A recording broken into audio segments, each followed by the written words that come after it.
Hi friends, you are very most welcome on unique study with Ajay. दोस्तों, इस channel के ऊपर मैं नेट ज़रा फर्स्ट पेपर और ज्योग्राफी दोनों की बिल्कुल सिस्टमेटिक ढंग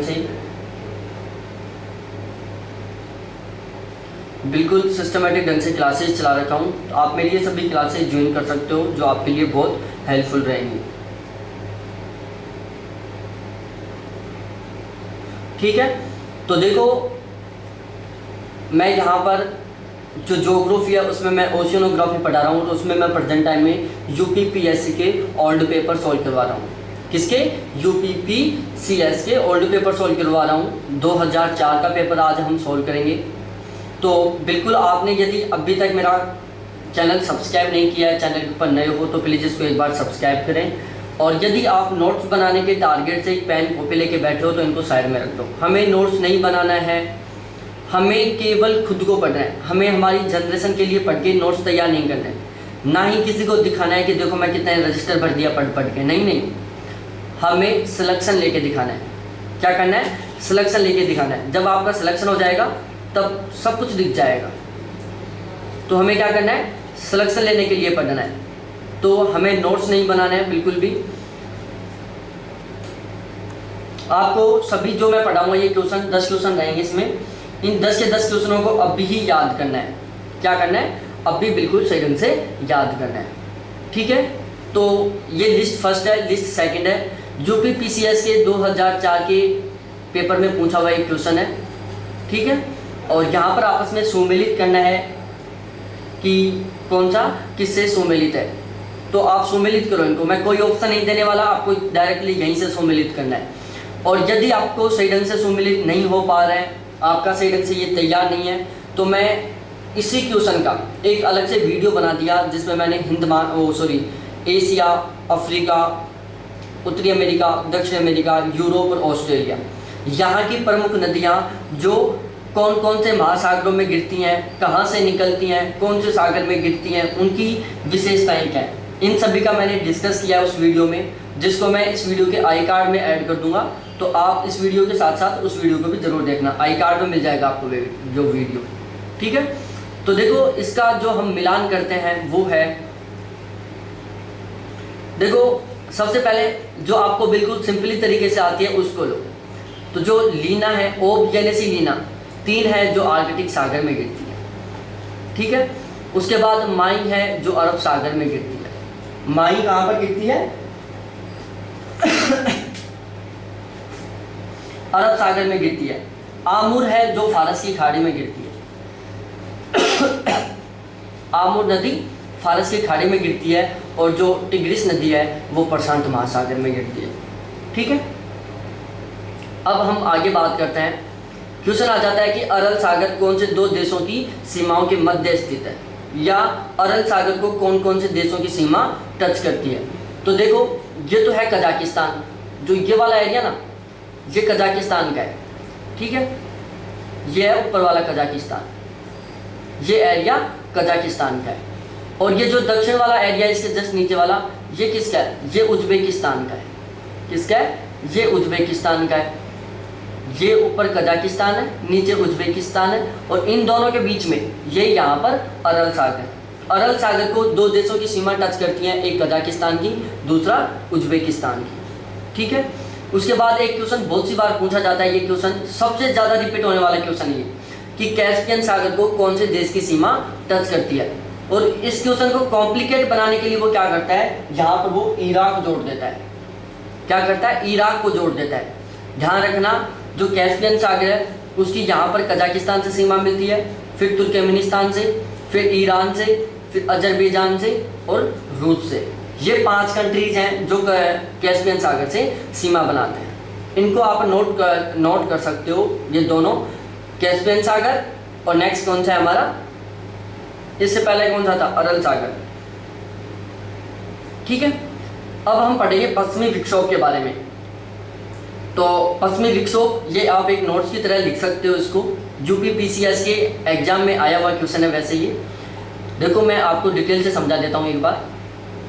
भारत में प्रवेश करने वाला पश्चिमी विक्षोभ उत्पन्न होता है, ये हमारा एक क्वेश्चन था जो पेपर में आया हुआ था।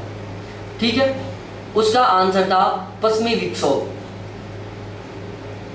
देखो, भारत में प्रवेश करने वाला पश्चिमी विक्षोभ उत्पन्न होता है तो इसका आंसर है भूमध्य सागर। क्या है? भूमध्य सागर। लेकिन हम डायरेक्टली भूमध्य सागर आंसर नहीं बताते हैं और पश्चिमी विक्षोभ को समझने की कोशिश करते हैं। जो इसके इंपॉर्टेंट पॉइंट्स थे उन सभी को हम समझने की कोशिश करते हैं। तो देखो, सबसे पहले हम पश्चिमी विक्षोभ के बारे में पढ़ रहे हैं। पश्चिमी विक्षोभ को इंग्लिश में वेस्टर्न डिस्टर्बेंस बोलते हैं। क्या बोलते हैं? Western disturbance. ठीक है। भारतीय उपमहाद्वीप के, कहाँ पर? भारतीय उपमहाद्वीप के उत्तरी इलाकों में सर्दियों के मौसम में आने वाले तूफान को पश्चिमी विक्षोभ कहते हैं। क्या है? कि भारतीय उपमहाद्वीप के उत्तरी इलाकों में सर्दियों के मौसम में आने वाले तूफान को पश्चिमी विक्षोभ कहते हैं। जस्ट आगे चलते हैं। पश्चिमी विक्षोभ भूमध्य सागर, अटलांटिक महासागर और कैस्पियन सागर से नमी धारण करता है। क्वेश्चन आ जाता है कि जो पश्चिमी विक्षोभ है वो कहाँ से नमी धारण करता है? तो पश्चिमी विक्षोभ सबसे ज्यादा नमी धारण करता है भूमध्य सागर से, उसके बाद अटलांटिक महासागर से और कैस्पियन सागर से। ठीक है, ध्यान रखना। पश्चिमी विक्षोभ कहाँ से नमी धारण करता है? भूमध्य सागर से, अटलांटिक महासागर से और कैस्पियन सागर से, जिसमें सबसे ज्यादा नमी कहाँ से धारण करता है? भूमध्य सागर से।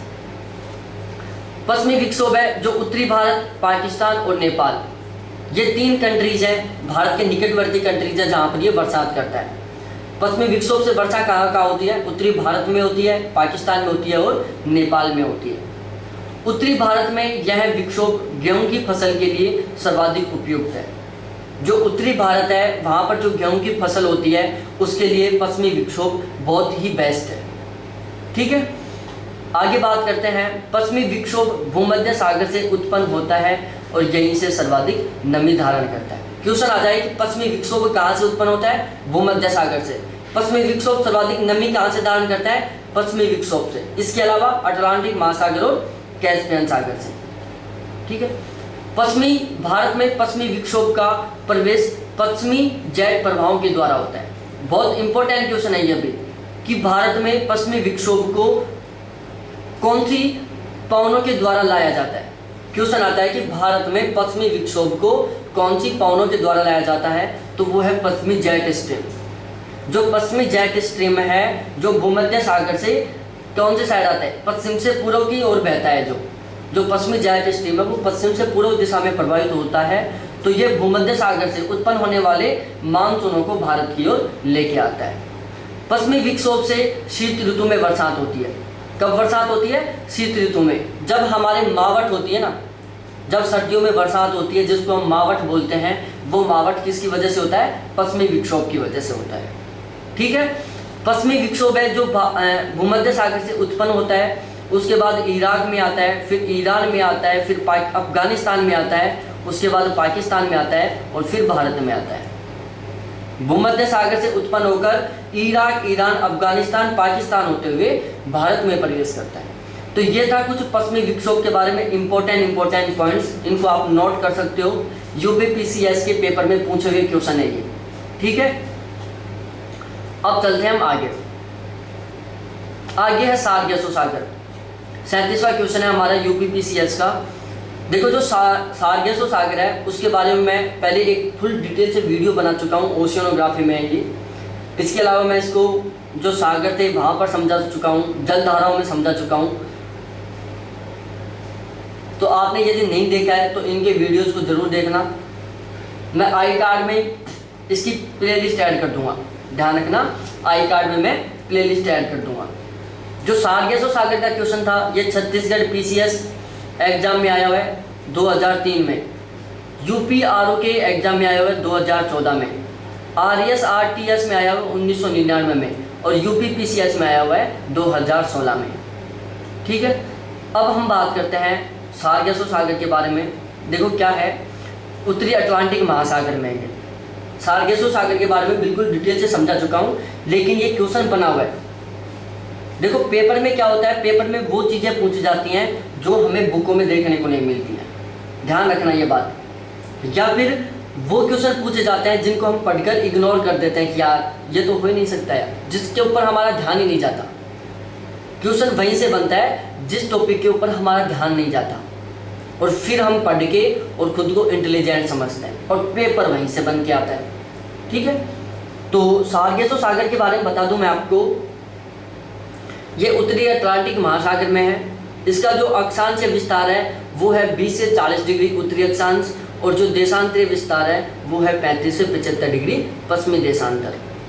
महासागर में जब गर्म एवं ठंडी जलधाराएं, महासागर में जब गर्म एवं ठंडी जलधाराएं चलती हैं तो ये जहां एक दूसरे से मिलती हैं, कि महासागर में जब ठंडी और गर्म जलधाराएं चलती हैं और ये जिस जगह पर जब आपस में मिलती हैं तो वहाँ पर प्लैंकटन नामक समुद्री वनस्पति पाई जाती है। कौन सी वनस्पति पाई जाती है? प्लैंकटन नामक एक समुद्री वनस्पति पाई जाती है। ठीक है, जो तो इस स्थान पर मत्स्य या मछली का उत्पादन का केंद्र पाया जाता है। ध्यान रखना, मछली है जो भोजन में प्लैंकटन का उपयोग करती है। जैसे हमारे भोजन में रोटी होती है, चावल होता है, बिल्कुल उसी तरीके से जो मछली होता है उसके भोजन में प्लैंकटन होता है। ठीक है, सार्गेसो सागर एक ऐसा सागर है जिसके कोई भी तटरेखा नहीं है। ध्यान रखना, सार्गेसो सागर की कोई भी तटरेखा नहीं है।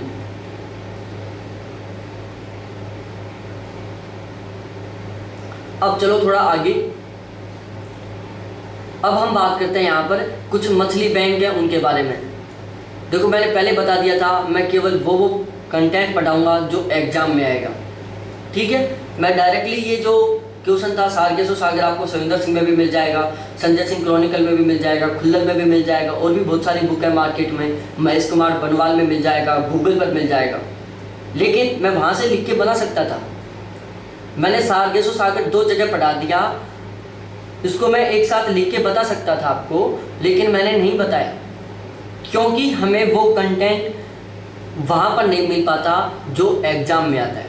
वो कंटेंट, क्वेश्चन पूछने का तरीका कि क्वेश्चन में क्या पूछता है, क्या छोड़ता है, और क्वेश्चन किस तरीके से घुमा के पूछता है, ये सब हमें पता चलता है सिर्फ पेपर सॉल्व करने से। ठीक है, तो इसलिए मैं आपके ये सारे पेपर सोल्व करवा रहा हूँ। आप इनको लिख सकते हो, मेरे से PDF ले सकते हो इनकी। आप सोचोगे कि यार हम डेस्क्रिप्टिव पढ़ें कि या इनको पढ़ें, तो आप मेरे से इनकी PDF भी ले सकते हो। मैं इनकी आपको PDF दे दूंगा, और यदि आपको इनकी PDF लेनी है तो मेरे कॉन्टैक्ट नंबर है 7891350470। रिपीट कर रहा हूँ, 7891350470। वहाँ से आप इनकी PDF ले सकते हो। तो देखो हम बात करते हैं प्रमुख मछली बैंक, क्योंकि प्रमुख मछली बैंक की बात करते हैं। देखो सबसे पहले हम बात करते हैं उत्तरी पूर्वी प्रशांत महासागर के मत्स्य क्षेत्र। कहाँ के? उत्तरी पूर्वी प्रशांत महासागर के।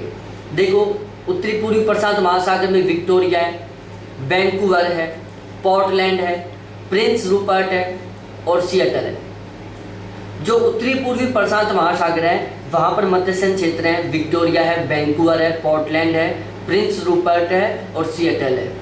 ठीक है, उसके बाद बात की जाए उत्तरी पश्चिमी अटलांटिक महासागर का मत्स्य क्षेत्र। कहाँ की बात की जाए? उत्तरी पश्चिमी अटलांटिक महासागर का मत्स्य क्षेत्र। तो जो उत्तरी पश्चिमी अटलांटिक महासागर है वहाँ पर मत्स्य उत्पादन के लिए प्रसिद्ध है। ग्रॉड बैंक है, जॉर्ज बैंक है, सेंट पियरी बैंक है, बैंकुरम बैंक है, सेविल द्वीप बैंक है और बाउंड्रस बैंक है। ये कुछ मत्स्य उत्पादन के केंद्र हैं जो उत्तरी पश्चिमी अटलांटिक महासागर में। ठीक है, आप सोच रहे होंगे कि ये हमारा टॉपिक कंप्लीट नहीं करवा रहे, ये हमें ये चीज़ें पढ़ा रहे हैं। देखो ध्यान रखना, जब आप पेपर दोगे मेरी इन्हीं चीज़ों को पढ़ के, उस दिन आपको रियलाइज़ होगा कि क्वेश्चन ही यहाँ से बन के आ रहा है। मैं प्रेजेंट टाइम में आपको मध्य प्रदेश का पेपर सोल्व करवा रहा हूँ 2017 वाला, वो पेपर देखना। मैंने 60 क्वेश्चन सोल्व करवा दिए, एक भी मेरा गलत नहीं हुआ। बाकी मैं भी अपनी प्रेजेंट टाइम एक तरीके से स्टूडेंट हूँ मैं।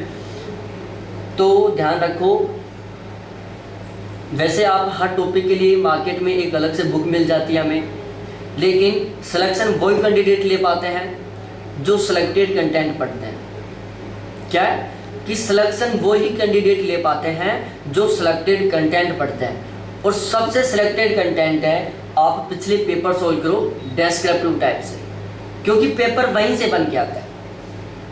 मैं यहाँ पर आपको UPPSC, MPPSC, BPSC, Chhattisgarh PSC, Uttaranchal PSC, Bihar PSC, Jharkhand PSC, Rajasthan PSC, Haryana PSC, net GRF और यूपीएससी, इनके पेपर सोल्व करवाऊंगा, गारंटी है एक भी क्वेश्चन बाहर नहीं जाएगा, पूरा का पूरा पेपर वहीं से उठ के आएगा।